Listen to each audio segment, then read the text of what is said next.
नमस्कार मित्रांनो, मी गोपाळ टाकेपळे. मित्रांनो, जर का तुमचं वय 18 वर्ष पूर्ण झालेले असेल तर मित्रांनो तुम्ही घर बसल्या तुमचं नवीन मतदार कार्ड काढू शकता, मतदान यादीत नाव लावू शकता आणि मित्रांनो येणाऱ्या लोकसभेच्या निवडणुकीमध्ये तुम्ही मतदानसुद्धा करू शकता. तर कशाप्रकारे करायचं याबद्दलची संपूर्ण ए टू झेड माहिती आपण व्हिडिओमध्ये पाहणार आहोत मित्रांनो. तत्पूर्वी जर का आपण चॅनलवरती नवीन असाल तर कृपया चॅनलला सबस्क्राईब करून ठेवा. अशाच प्रकारची माहिती आधारित व्हिडिओ आपल्यापर्यंत पोहोचत राहतील. तर पाहूया मित्रांनो या संदर्भातली सविस्तर माहिती.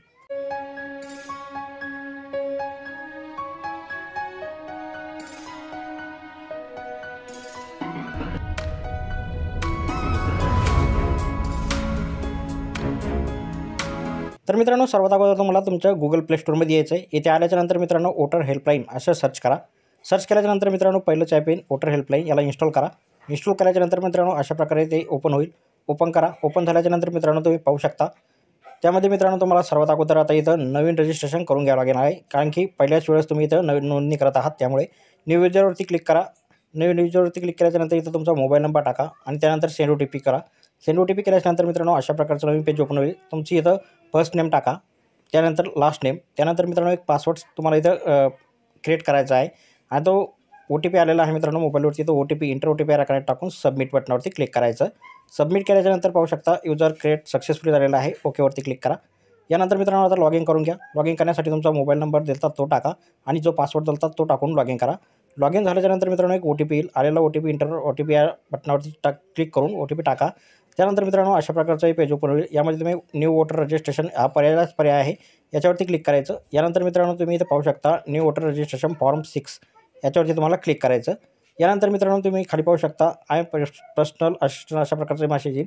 I am apply first time अशा प्रकारच्या ऑप्शनला क्लिक करून नेक्स्ट करा. त्यानंतर आता राज्य निवडायचे ऑप्शन येईल. सर्वात अगोदर आपलं जे महाराष्ट्र राज्य आहे याच्यामध्ये क्लिक करून आपला महाराष्ट्र राज्य निवडा. त्यानंतर तुमचा जो जिल्हा असेल तो जिल्हा निवडा या यादीमधून. जिल्हा निवडायच्यानंतर मित्रांनो असेंब्ली तुमची जी विधानसभा क्षेत्र असेल तुमच्या विधानसभा इथून निवडून घ्यायची आहे मित्रांनो अशा प्रकारे. त्यानंतर डेट ऑफ बर्थ सध्या तुमची जी जन्मतारीख असेल ती या कॅलेंडरमधून अशा प्रकारे इथं निवडून घ्यायची आहे मित्रांनो आणि ओके करायचं आहे. खाली यायचं आहे. खाली मित्रांनो अटॅच सेल्फ अटेस्टेड कॉपी द्यायची आहे, ज्यामध्ये तुम्ही आधार कार्ड देऊ शकता, पॅन कार्ड देऊ शकता, ड्रायव्हिंग लायसन्स देऊ शकता. तुम्ही इथं आधार कार्ड निवडतो मित्रांनो. खाली यायचं आहे. खाली आल्याच्यानंतर मित्रांनो आता तुम्हाला अपलोडसुद्धा करायचं आहे. तर त्या अपलोड करण्यासाठी अपलोडवरती क्लिक करा. गॅलरीमध्ये तुम्ही तुमचं आधार कार्ड काढून ठेवा.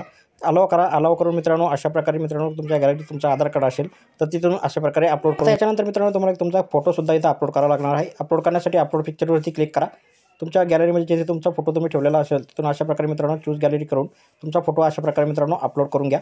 फोटो अपलोड झालेला आहे. आता जेंडर सिलेक्ट करायचं आहे. मेल फिमेल ट्रान्सजेंडर जे असेल ते इथं अशा प्रकारे मित्रांनो सिलेक्ट करा.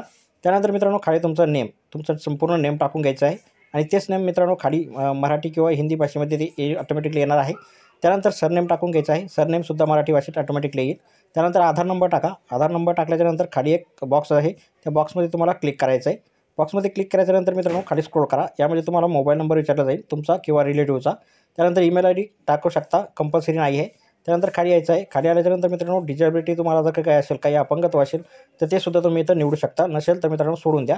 त्यानंतर खाली या. खाली आल्याच्यानंतर मित्रांनो तुम्ही इथे पाहू शकता अशा प्रकारे मित्रांनो तुम्हाला आता इथं रिलेशन टाईप द्यायचं आहे, ज्यामध्ये तुम्ही फादरचं, मदरचं किंवा हजबंड कोणतंही नाव लावू शकता.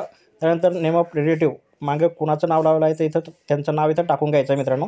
त्यानंतर ते इथं तुम्हाला आता पत्ता द्यायचा आहे. तुमच्या आधार कार्डनुसार जो पत्ता असेल तो पत्ता इथं टाका. हाऊस असेल, हाऊस, बिल्डिंग वगैरे, रस्ता वगैरे जे असेल ते इथं टाकून घ्या. त्यानंतर स्ट्रीट वगैरे, तुमचं गाव, पत्ता, पोस्ट, तालुका, जिल्हा संपूर्ण माहिती तुम्हाला इथं टाकून घ्यायची आहे मित्रांनो. ॲटोमॅटिकली ती खाली मराठीमध्ये कन्वर्ट होईल. त्यानंतर पिनकोडसुद्धा टाकून घ्यायचा आहे. त्यानंतर खाली यायचं आहे. खाली आल्याच्यानंतर मित्रांनो इथं तुम्ही पाहू शकता खाली तुम्हाला एक डॉक्युमेंटसुद्धा द्यावं लागेल, ज्यामध्ये ॲड्रेस प्रूफ म्हणून. यासाठी तुम्हाला डॉक्युमेंट फॉर प्रूफ ऑफ ॲड्रेसवरती क्लिक करायचं. याच्यामध्ये भरपूर सारे डॉक्युमेंट दिलेले आहे मित्रांनो, पण इथं आपण आधार कार्ड जोडणार आहोत त्यामुळे आधारवरती क्लिक करायचं आणि ते मित्रांनो ते सुद्धा इथं अपलोड करून घ्यायचं आहे. अपलोड करण्यासाठी मित्रांनो अपलोडवरती क्लिक करा आणि ज्यात तुम्ही तुमचं ठेवलेलं असेल अपलोड करण्यासाठी त्यातून अपलोड करून घ्या. आता रिलेशन टाईप निवडायचं मित्रांनो, फादर, मदर, हजबंड, तुम्हाला जे तुम्ही नाव लावलेलं असेल ते इथून टाकून घ्या. त्यानंतर मित्रांनो नसेल तर सोडून द्या. त्यानंतर खाली यायचं आहे. खाली तुमचं नेम ऑफ फॅमिली मेंबरमध्ये कोणाचं मतदान यादीमध्ये नाव असेल तर ते तुझं टाकून घ्या. नसेल तर सोडून द्या. पुढे यायचं आहे. पुढे मित्रांनो महाराष्ट्र राज्य तुम्हाला इथं दिसेल. त्यानंतर तुमचा जिल्हा इथून सिलेक्ट करायचा आहे. जिल्हा सिलेक्ट केल्याच्यानंतर मित्रांनो खाली तुम्हाला विलेज, टाऊन म्हणजे तुमचं गाव निवडायचे ऑप्शन येईल. इथं तुमचं गाव इथं अशा प्रकारे मित्रांनो टाईप करून घ्यायचं आहे. त्यानंतर मित्रांनो इथं खाली तुम्ही या पत्त्यावर कधीपासून राहतात ते पत्ता निवडायचा आहे.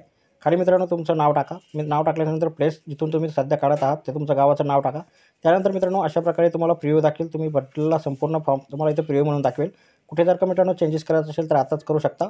एकदा पुढे फॉर्म सबमिट झाला तर ते चेंज करता येत नाही. त्यानंतर मित्रांनो पाहू शकता अशा प्रकारे संपूर्ण फॉर्म बरोबर असेल तर कन्फर्मवरती क्लिक करा.